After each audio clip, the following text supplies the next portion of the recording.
Ikipe ya Sport izwi nka Gikundiro, hari n'abayita Murera, ni ikipe itagiburamo amakuru.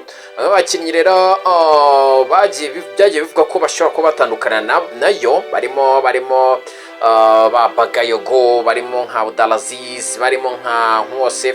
Gusa bamwe muri abo ngabo batatu muri bane bavuzwe baravuga ko ngo bashobora kuba bagiye kwerekeza mu ikipe ya AS Kigali. Se nuhe mubano uri hagati y'ikipe ya Rayon Sport ndetse na AS Kigali, kuko no muri sama mu bushize bwo isoko ry'igurwa ry'abakinnyi ryari rifunguye muri sama nyine byavuzwe hari abakinnyi batijwe mu ikipe ya AS Kigali bavuye muri Rayon Sport, bigaragaza ko ni ibintu nyine bisa nkaho ari amasezerano arahari, ubwumvikane buhari bwo kuba ikipe ya Rayon Sport yajya itiza AS Kigali. Abenshi bakavuga bati ibi rero bisa nko kuyikuburira, ntabwo ikipe nka AS Kigali, ikipe yo mujyi, yakabaye kuburirwa na Rayon Sport nayo itifashije cyane muri no minsi. AS Kigali yavuze ku byo gutira abakinnyi muri Rayon Sport, gusa rwose mu makuru twavuganye umuvugizi w'ino ekipe yagiye asa nkagaragaza ko adashaka gutanga amakuru mu buryo bwuzuye, gusa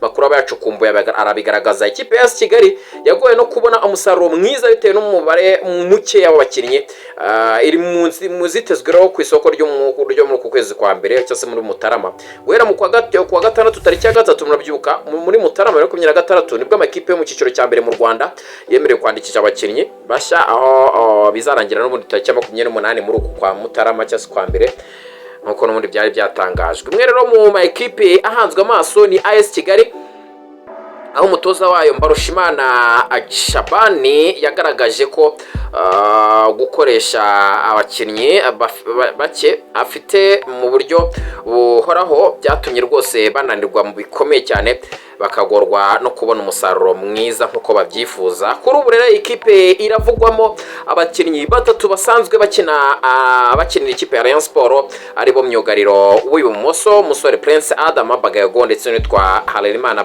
Abdalaziz bakina basatira izamu. Bose rero bayerekezamo ku ntizanyo nkuko biri kuvugwa. Abakinnyi rero uko ari batatu ntibakoze imyitozo yo kuwa mbere n'iyo kuwa kabiri, ndetse batangiye ibiganiro n'ubuyobozi bwa Rayon Sport ku buryo batezwa cyangwa se impande zombi zikagira uburyo zitandukana ku bwumvikane. Hari amakuru avuga ko kandi AS Kigali yamaze kwandika ibatira. Nubwo bimeze gutyo, Vice President w'iyi ekipe iterwa inkunga n'umujyi wa Kigali Kankindi Anne Lise yabwiye ibitangazamakuru ko batigeze bandika batira abakinnyi, ndetse abantu bifuza cyangwa se bashaka kumenya abo AS Kigali zongeramo bagomba kuba bategereza akareba ibyo ari byo. Ekipe ya AS Kigali mubuka ko irabuze kuba yakira Rutsiro kuri wa gatanu nibwo igomba gusubira mu kibuga. Ni mu gihe kandi ku mwanya wa 14, umwanya mubi cyane.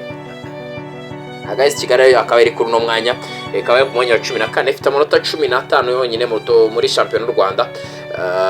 Nuko byifashe ubwo rero wibuke ko hagati yayo na Etincelle ko ni ku mwanya wa nyuma ku rwa shampiyona, harimo ikintu cy'amanota ne yonyine. AS Kigali rero urumva ko ibintu ari ububihe gusa ari ibintu rwose biryoheye amatwi ku ikipe nk'ingiyi. Hagati aho ngaho reka ngubutse ko murabyuka ko Robert Amorim w'ikipe ya Manchester United ubwo tuvuye mu Rwanda tunyarukiye ku mugabane w'Uburayi tugira ngo tukunyuriremo hose icyarimwe umenye ibyo ari byo. Uyu muvandimwe mu ikipe ya Manchester United ntabwo byamuhiriye nyuma yo kuva muri Sporting Lisbon yitwara neza, ikipe maze igenda yitwara neza bikaza kurangira rero bimunaniye muri Manchester United bitagenze neza.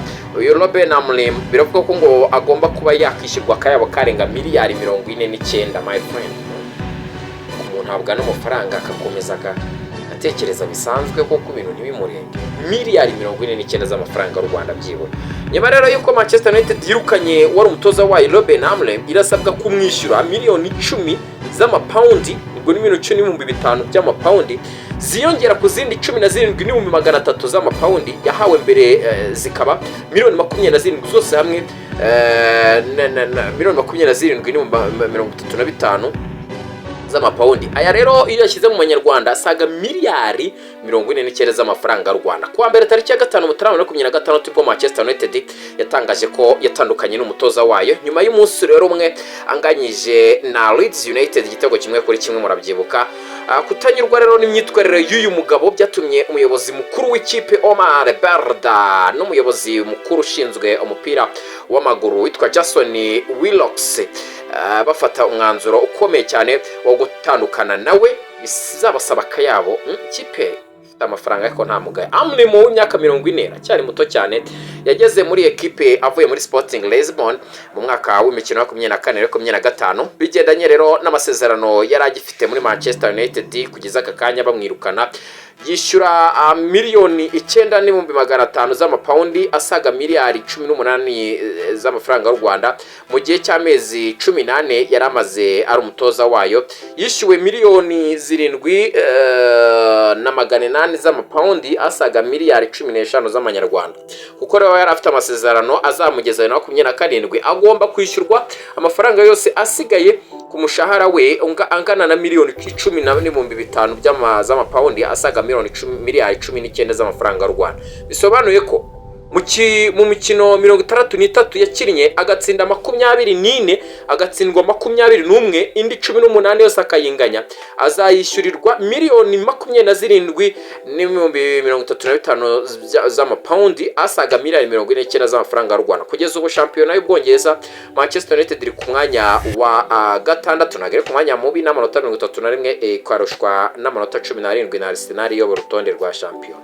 Numva ko ntago rwose kwirukana abantu bajyamo bafite ama kontra ya danger ntago biba byoroshye. Urabona ko bigiye gusaba rwose ko hajyamo imibare myinshi. Sinzi rero niba bibuze kuba byorohera rwose abavandimwe, bibuze kuba ari imiriro mu yindi. Ndakurahiye kipe ya Manchester United yari ifite abakinnyi bamwe na bamwe bari baraje mu gikombe cya Afurika, baje gufasha ama ekipe yabo, ba Brian Mbwemo n'abandi bagiye batandukanye. Yari migenda yigerageza kwirwanaho ngo irebe ko rero yabasha kuva mu yagaruka mu ekipe meza, gusa ntago bije kuba bikundira umuvandimwe Robben Amorim wari waratsimbaraye rwose kuri systeme abakunzi b'ino ekipe batifuzaga ya 3-4-3. Benshi bavugaga ko agomba kuba yahindura, we akavuga ko azaba yahindura ari uko ubuyobozi bw'ino ekipe bwabashiye kumwumva bukamugura abakinnyi yifuza, barimo Oli Watkins w'ikipe ya Aston Villa, umwe mu bakinnyi yifuje kuva na kera. Rero ushimire cyane, nkubwire ngo amakuru ya siporo yo nakagaruka, za ndani zose turi tugenda tuzinyuramo, makuru agiye atandukanye mu gihe rwose